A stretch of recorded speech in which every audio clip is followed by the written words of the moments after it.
2024 मध्ये नीट परीक्षेचा स्कॅम समोर आला होता. त्याला आता जास्त काळ नाही उलटलाय, तोवर आता परत 2026 मध्ये या परीक्षेचे पेपर लीक झाले, म्हणून लाखो विद्यार्थ्यांना ही परीक्षा परत द्यावी लागणार.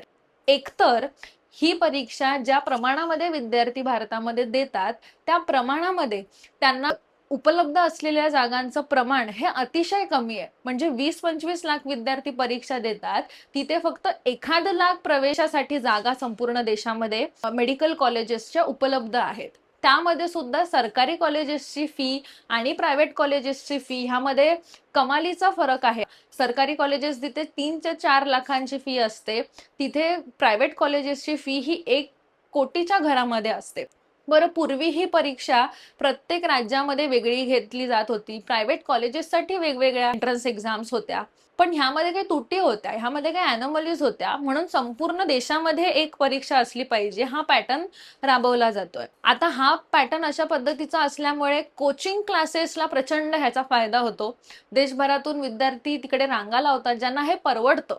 पण अनेक विद्यार्थी ग्रामीण भागातून, मागास राज्यातून ही परीक्षा देतात, त्यांना कोचिंग क्लासेस परवडत नाहीत. त्यांच्यासाठी ही समान संधी आहे हे कशावरून आपण म्हणायचं?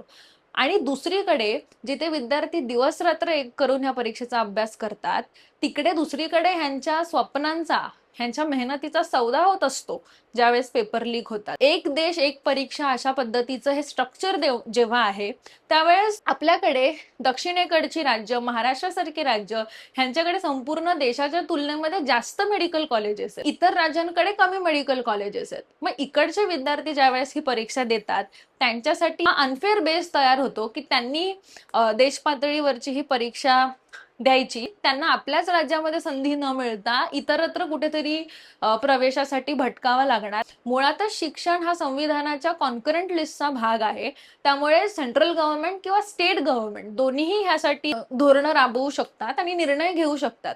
मग एक देश एक परीक्षा असा अट्टहास का? आणि हा अट्टहास जेव्हा आहे, त्यावेळेस ह्या प्रवेश प्रक्रियेच्या परीक्षेमध्ये ज्यावेळेस प्रचंड प्रमाणाचा घोटाळा होतो, यासाठी जबाबदार कोण? परत ही परीक्षा ज्यावेळेस घेतली जाणार आहे, ती पारदर्शकपणे पार पाडली गेली पाहिजे आणि विद्यार्थ्यांवरचा ताण कमी झाला पाहिजे. आणि भविष्यामध्ये ह्या परीक्षेचं डिसेंट्रलायझेशन करण्यासाठी सरकारने जबाबदारी घेतली पाहिजे आणि जास्तीत जास्त विद्यार्थी हे हेल्दी एन्व्हायरमेंटमध्ये कसे तयार होतील ह्याची संपूर्णतः जबाबदारी ही सरकारची आहे आणि त्यांनी ती राबवली पाहिजे.